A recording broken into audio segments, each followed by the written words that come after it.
questions then later on.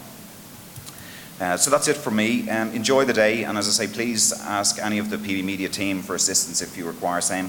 I'm going to introduce you to Conor. A lot of people in the room know Conor. Worked with Conor on a number of occasions. But Conor he's an independent energy advisor and has contributed to a number of publications, ISO publications, EN publications, both in Ireland and in the UK. His day job is quite simply helping you save money through energy efficiencies and through the saving of fuel. So I'm going to give you over to Conor Malloy, and thank you. Have a good day. Good morning, everyone. Thanks, Ronan. And you're very welcome to the third Future in Food that I've chaired, and I'm delighted to be here. We're going to do the questions after the speakers, so I'll come back to that in a second. Looking forward to getting your comments and questions. I have to say, with the traffic today and the weather, very warm weather, we're getting a lot of reminders along with COP21 as to why we should be here and be chatting about the whole area of sustainability. As Ronan said, I spent much of the year working with transport for various EU deadlines and training up auditors all around to do it. And it's been nice and great to see the hauliers that work for you and transport your goods to market acting as exemplars for those training courses, and really fantastic to see how we can get the high quality food projects that we have off this small island on the northwest coast of Europe to markets all over the world. But it's my job now to introduce you to Minister of State Tom Hayes for the Department of Agriculture, Marine and Food. Was elected TD for Tipperary South in 2011 and it was previously the Fine Gael Deputy Spokesman on the Environment with Special Responsibility for Heritage and Rural Affairs. And I know from previous experience the Minister has a keen interest in this area. So without further ado, I'll hand you over to the Minister, and unfortunately there won't be any questions due to time pressure, but over to you, Minister. Thank you very much. Thank you very much, Conor. Team here at the top, ladies and gentlemen, can I say, first of all, I'm delighted to be here with you this morning for this very, very important conference on food. I suppose people that have been involved in the food industry, I suppose, are leaders right across this country and indeed across Europe.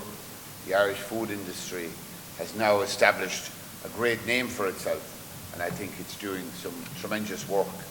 We have brought Ireland from where we were an agricultural producer, producing beef and producing cattle and just exporting them on the ships and shipping them to the UK, to now being probably one of the best food producing countries in Europe, indeed if not in the world. And I think the determination that all of you are showing with the measures that you are taking to improve your business and I suppose move along. And that's why my colleague, Minister for Agriculture, Simon Coveney, is today heading a trade delegation in Nigeria. And indeed, my understanding and the information that's coming back is quite good and quite positive. And with the growing middle classes in that part of the world, there are growing opportunities for the industry. And I suppose that the fact that you are there and being involved in it, and spearheading in all your various companies and doing what is to be done and what needs to be done to put it in a place that will compete with every other exporting country.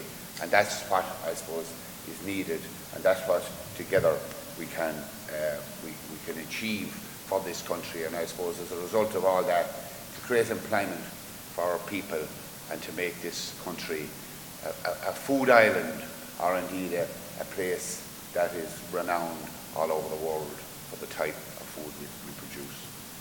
I'm here today to speak of the sustainable systems in the agri-food sector. Ireland's huge natural advantages when it comes to farming in an environmentally friendly way. We have a moderate climate, as you all know, plentiful rainfall, which in turn allows us to grow excellent grass throughout the year. This means that we have an abundant natural pasture on which to rear beef and dairy cattle and sheep without the needs for feedlots as they have in many other countries. Research has shown that Ireland is one of the world's most efficient food producers in terms of carbon footprint per unit of output. Among EU countries, Ireland has the joint lowest carbon footprint per unit for dairy production and amongst the lowest for beef production. However, because of the importance of the sector to the economy and our historic lack of heavy industry, agricultural emissions make up to 30% of Ireland's emission profile. Therefore, it is essential that we explore and implement sustainable solutions to agri-food emissions wherever possible, as well as protecting water quality, biodiversity, which are equally essential to a sustainable environment. Some of my department's innovative measures on sustainability are Bord Bia's Origin Green initiative, which you all know about, indeed know of its record. The Carbon Navigator tool, which enables farmers to improve economic and environmental efficiency and reduce greenhouse gas emissions. The Pasture Profile Index, which compares the economic benefits of various grassland production systems. Animal health improvement, which contributes to reducing carbon emissions per unit of output produced. The Agricultural Catchments Programme, monitoring and researching water quality across relatively intensive farmed areas. I would like now to elaborate on two of these initiatives, namely Bord Bia Origin Green Programme and Ireland's Rural Development Programme. Ireland's green image has been a platform for the success of Irish food and drinks industry. In a world facing climate change and resources scarcity, buyers are seeking evidence that we can prove that we are green. The Bord Bia Origin Green Programme demonstrates the sustainability credentials of Irish food and drinks products through measuring, setting targets and achieving them in a process of continuous improvement. It is our point of differentiation in markets seeking sustainable supplies. Growing scarcity of land and water, the pressures of world population growth and rising demand for international customers for quality assured, sustainable food and drink products are huge challenges. The 122 food and drink companies who have become fully verified members of Origin Green are on the right journey. Many more have signed on for it, and they are backed by the products from over 55,000 farms which have been carbon measured on the spot. Our department's Rural Development Programme, worth over $4 billion over 7 years, is strongly orientated towards environmental benefits. And they include the Agri-Environmental Scheme, as you know, GLAS is called, which includes specific measures to help mitigate the effects of climate change and indeed improve biodiversity. Grant aid for low emission slurry spreading equipment, the Beef Data and Genomics Programme, which will improve the economic and environmental sustainability of beef production, and something that is now taking on a real life of its own, because down on the farm people do understand that they can benefit hugely by the involvement in this programme. Knowledge transfer programmes, which will benefit the latest innovative sustainability research and practices direct to farmers. It is clear to me that the sustainable and intensification of food production that is producing more food while respecting and enhancing the environment is clearly the way forward for us. Ireland has been a champion of this approach for several years in the EU and indeed on the world stage. And I believe that we are leading the way in how to do this at a practical level. Ireland is deeply engaged in the issue internationally. What we are seeking at both EU and UN level is to develop a coherent approach to the twin challenges of climate change and food diversity, and food security rather. There are positive signs of progress in this regard, including the European Council's decision last year to adopt sustainable intensification as EU policy on agriculture and climate change, and global initiatives such as the Alliance of Climate Smart Agriculture. At national level, Ireland's Climate Action and Low Carbon Development Bill recognises climate change is a key global challenge. My department is developing a sectoral contribution to the National Mitigation Plan, as well as an agricultural adaptation plan, which will seek to plan for the impacts of climate change. The recently announced forest programme, which will indeed help mitigate all the issues around climate change, certainly is going to be a huge benefactor and a huge impact right across rural areas to encourage people to plant land that is marginal.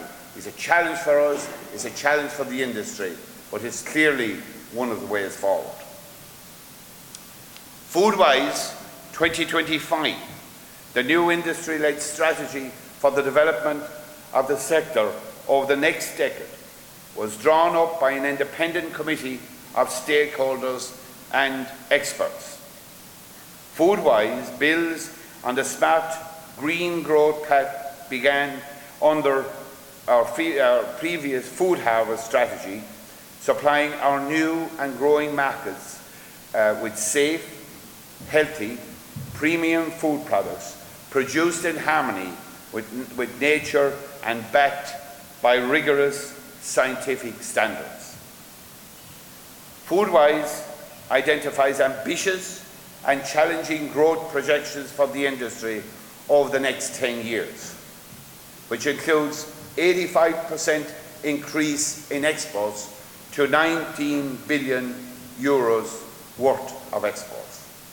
The creation of 23,000 additional jobs all along the supply chain. Sustainability is the key to Foodwise. The expert committee rightly concluded that environmental protection and economic competitiveness should be considered as equal and complementary. One will not be achieved at the expense of the other, unquote. Foodwise therefore set out a range of specific recommendations aimed at managing and the projected growth in a sustainable way, while protecting and indeed improving the environment. There is a strong commitment to the measure and monitoring of the sustainability credentials of the sector. An environmental analysis was carried out in parallel with Foodwise process and fed in to that committee. Its final recommendations to be published in the very near future will influence the implementation of the policy.